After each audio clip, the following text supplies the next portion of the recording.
जय हिंद साथियों, मैं पूजा चौहान ट्रकी एकेडमी में आपका स्वागत करती हूँ। कैसे हैं आप सब लोग? काफ़ी अच्छे होंगे। और 12 तारीख से एग्ज़ाम शुरू होने वाली है एमपी पुलिस की। 10 तारीख आज हो चुकी है, केवल 2 दिन ही शेष है, एक ही दिन शेष है, क्योंकि 12 से तो परसों से तो एग्ज़ाम है बच्चों की। तो शुरुआत करते हैं हम। प्रीवियस ईयर के पेपर ही चल रहे थे, तो एक बार नज़र डाल लीजिए कि किस टाइप से क्वेश्चन हैं, आप लोग देख लीजिए। तो पहला क्वेश्चन जो है, ये आज का जो पेपर है ये 28 जनवरी 2022 का है, सेकंड शिफ्ट का पेपर। 28 जनवरी 2022 सेकंड शिफ्ट का पेपर है ये। और पहला क्वेश्चन है इसमें, किसका पालन करके कोई अपने शारीरिक स्वास्थ्य को बनाए रख सकता है? 4 ऑप्शन दे रखे हैं आपको। अस्वास्थ्यकर खाना, धूम्रपान की आदत, फीका भोजन या संतुलित आहार। आपको अपने शरीर को स्वस्थ रखना है तो क्या लेना चाहिए आपको? तो आपको लेना चाहिए स्वस्थ और संतुलित आहार। ठीक है, संतुलित आहार आप लेंगे तो आप स्वस्थ रहेंगे। ऑप्शन डी इसका सही आंसर है। मतलब कि कार्बोहाइड्रेट, प्रोटीन और वसा अगर आप सही मात्रा में लेते हैं तो ये विटामिन्स की भी पूर्ति कर देते हैं, साथ में खनिज लवण या खनिज लवणों यानी कि मिनरल्स की भी पूर्ति कर देते हैं। तो इसीलिए आपको संतुलित आहार लेना चाहिए जिसमें सही मात्रा में कार्बोहाइड्रेट हो, प्रोटीन हो और फैट हो या वसा हो। आगे बढ़ते हैं हम अगले क्वेश्चन की तरफ।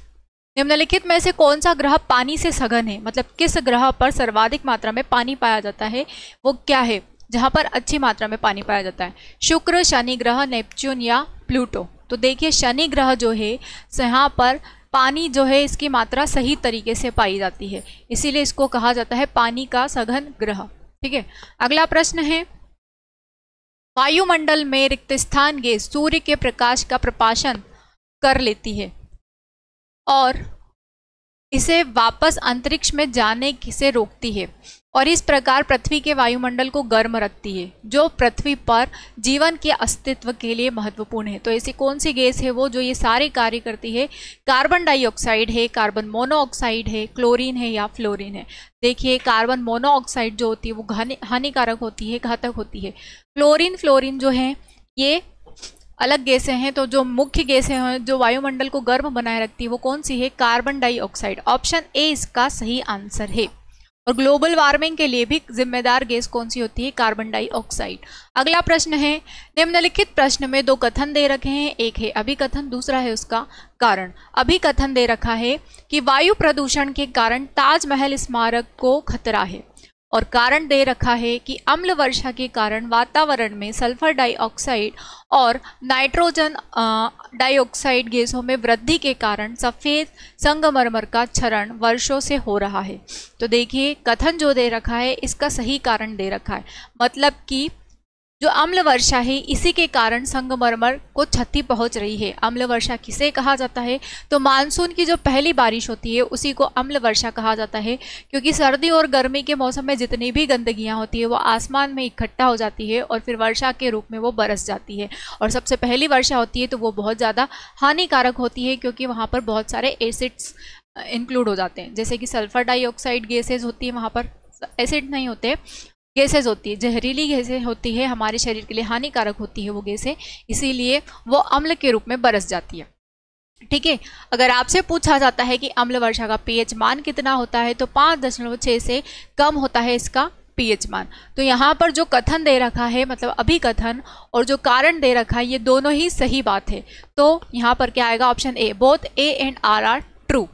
नेक्स्ट क्वेश्चन है, कौन से थैलोफाइट्स जिसमें क्लोरोफिल होते हैं और ऑटोट्रॉपिक होते हैं? थैलोफाइट जो थैले जैसे फैले होते हैं और जिसमें क्या होती है? क्लोरोफिल होते हैं। क्लोरोफिल यानी कि हरित लवक पाए जाते हैं, और ऑटोट्रॉपिक होते हैं, मतलब जो स्वपोषी होते हैं, जो अपना भोजन स्वयं बनाते हैं, वो कौन से कहलाएंगे? ब्रायोफाइट्स कहलाएंगे। ब्रायोफाइट्स नहीं होगा, क्योंकि ये तो उभयचर होते हैं, जल और स्थल दोनों पर पाए जाते हैं। शैवाल होंगे, लाइकेन होंगे या फिर टेरिडोफाइट्स होंगे। तो शैवाल जो होते हैं थैले जैसे फैले होते हैं ये, और ये हरे रंग के होते हैं और अपना भोजन स्वयं बनाते हैं। तो ऑप्शन बी इसका सही आंसर होगा। अगला प्रश्न है, आपको 2 ब्लॉक दे रखे हैं, एक आपको इसमें मैच करना है। ठीक है, डिप्लोप्लास्टिक, यहाँ पर अंग तंत्र की लेयर्स बता रखी है कि डिप्लोप्लास्टिक लेयर किस में पाई जाती है, ट्रिप्लोप्लास्टिक किस में पाई जाता है, पैराजुआ कौन से जीव होते हैं। तो जो डिप्लोप्लास्टिक होते हैं 2 अंग तंत्र की लेयर से या सतह से बने होते हैं, उनको क्या कहा जाता है? उनको कहा जाता है निडीरियंस। तो पहले का दूसरा आ जाएगा ट्रिप्लोब्लास्टिक लेयर। ट्रिप्लोब्लास्टिक में स्तनधारी आ जाएगा जिनके शरीर पर 3 लेयर्स पाई जाती है, त्वचा की 3 परतें पाई जाती है, तो वो किस में आ जाएगा, स्तनधारी में। और पेराजोआ जो होते हैं शिथिल रूप से एकत्रित कोशिकाएं होती है, तो ये आ जाएगा पहले का दूसरा, दूसरे का पहला और तीसरे का तीसरा। ऑप्शन बी इसका सही आंसर होगा। देखिए हमारा जो शरीर है, हमारा शरीर 3 लेयर्स में डिवाइडेड होता है, उसके बाद में हमारे अंदर के अंग होते हैं, लेकिन जो निडीरिया संघ के जीव हैं उसमें केवल 2 ही लेयर पाई जाती है, ठीक है, इसीलिए उसको कहा जाता है डिप्लोप्लास्टिक। अगला प्रश्न है स्तनधारी है, स्तनधारी यानी कि मैमल्स क्या कहलाते हैं, किस तरीके के होते हैं, ये अपने बच्चों का निर्माण किस तरीके से करते हैं, पिंडज के द्वारा, अंडाकार के द्वारा, अंड जरायूज होते हैं या फिर ये बांझ होते हैं। ये जो होते हैं ये पिंडज होते हैं, विविपैरस होते हैं। ऑप्शन ए इसका सही आंसर है। नेक्स्ट क्वेश्चन है लोहे में जंग लगना किस प्रकार का उदाहरण है, ठीक है, ऊष्माशोषी, ऊष्माक्षेपी, शारीरिक परिवर्तन या फिर रासायनिक परिवर्तन। लोहे पर जंग लग रहा है, क्षरण हो रहा है, इसीलिए किस प्रकार की है, ऊष्माक्षेपी अभिक्रिया है। ये क्वेश्चन बहुत आईएमपी है, अक्सर एग्जाम में पूछा जाता है, तो इसको आप कर लेना। और एक ये आता है कि जब लोहे पर जंग लग जाती है तो इसकी सुरक्षा के लिए किसका लेपन किया जाता है, तो जस्ते या जिंक का लेपन किया जाता है और उस प्रक्रिया को कहा जाता है गैल्वेनीकरण या गैल्वेनाइजेशन, ठीक है। अगला प्रश्न है वॉशिंग सोडा का रासायनिक नाम बताना है। आप वॉशिंग सोडा जिससे कपड़े धोते हैं हम, उसका रासायनिक नाम बताना है आपको। Sodium carbonate, sodium bicarbonate, sodium hydroxide या फिर सोडियम क्लोराइड। तो देखिए जो वॉशिंग सोडा होता है उसका नाम क्या होता है, सोडियम कार्बोनेट। ऑप्शन ए इसका सही आंसर है। और जो खाने का सोडा होता है उसको कहा जाता है सोडियम बाइकार्बोनेट, ठीक है। अगला प्रश्न है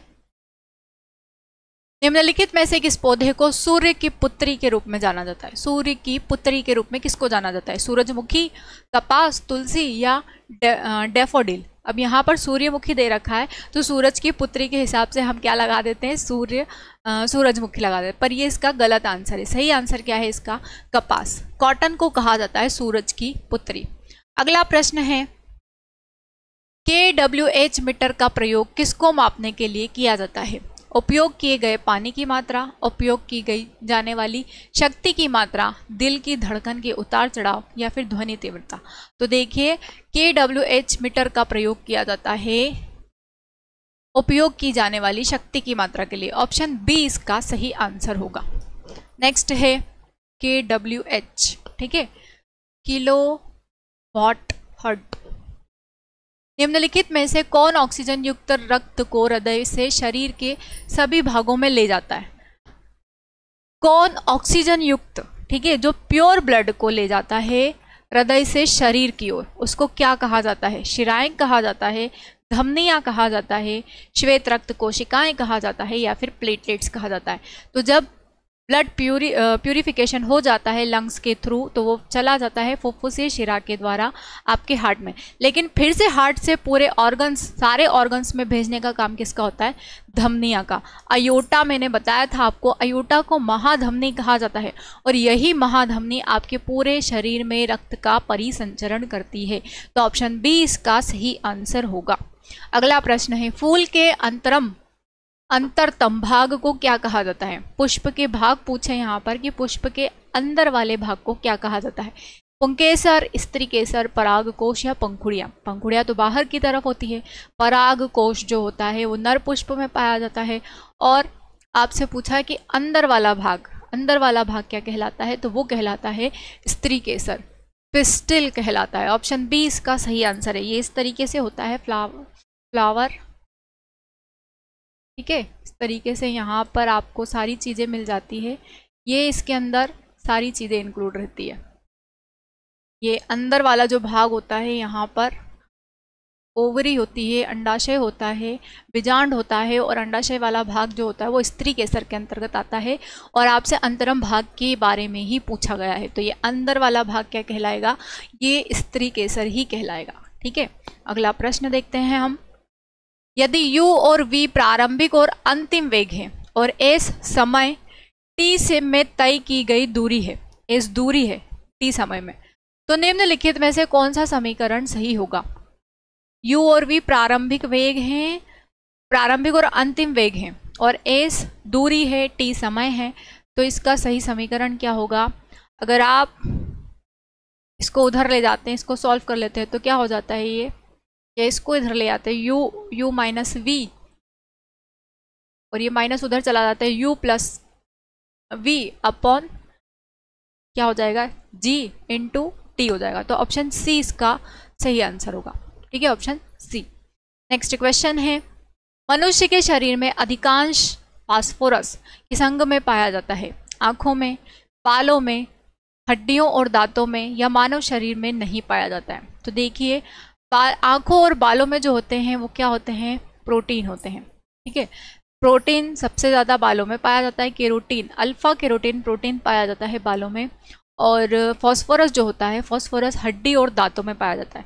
हड्डी और दांतों के निर्माण में फास्फोरस सहायक होता है, लेकिन इसमें कठोरता बनाए रखने के लिए कैल्शियम सहायक होता है। तो ज़्यादा मात्रा में कहाँ पाया जाता है फास्फोरस? ये पाया जाता है हड्डी और दांतों में। ऑप्शन सी इसका सही आंसर है। हमने 28 जनवरी 2022 की सेकेंड शिफ्ट के सारे क्वेश्चन डिस्कस कर लिए हैं। अगर आपको हमारा सॉल्यूशन अच्छा लगा है तो प्लीज़ हमारे वीडियो को ज़्यादा से ज़्यादा लाइक करें, शेयर करें एंड सब्सक्राइब करें। और अभी आपकी तैयारी काफ़ी अच्छे से चल रही है, हड़बड़ा रहे होंगे थोड़ा आप कि यार ये रह गया पढ़ने में, वो रह गया पढ़ने में, बिल्कुल भी ना घबराएं आप। ठीक है, अपने माइंड को, अपने दिमाग को बिल्कुल स्थिर रखिए और स्थिर रहकर ही आप परीक्षा में जाएं, परीक्षा देने, ताकि आप हड़बड़ाहट में क्वेश्चन गलत ना करके आएँ। आपने जितना पढ़ा है, जैसे पढ़ा है उतना ही सफिशिएंट है, घबराने वाली कोई बात नहीं है। अगर आप घबराए तो हो सकता है आपका पेपर बिगड़ सकता है, इसलिए घबराना बिल्कुल भी नहीं है आपको, और अपनी तैयारी जारी रखनी है अच्छे से, एकदम शार्प माइंड से। ठीक है, तो बिल्कुल भी नहीं घबराना है। आप हमसे जुड़े रहें ट्रिकी एकेडमी के साथ में, और जल्दी ही आप बन जाएंगे पुलिस, और वर्दी के साथ में आइएगा हमारे साथ हमसे मिलने। जय हिंद साथियों।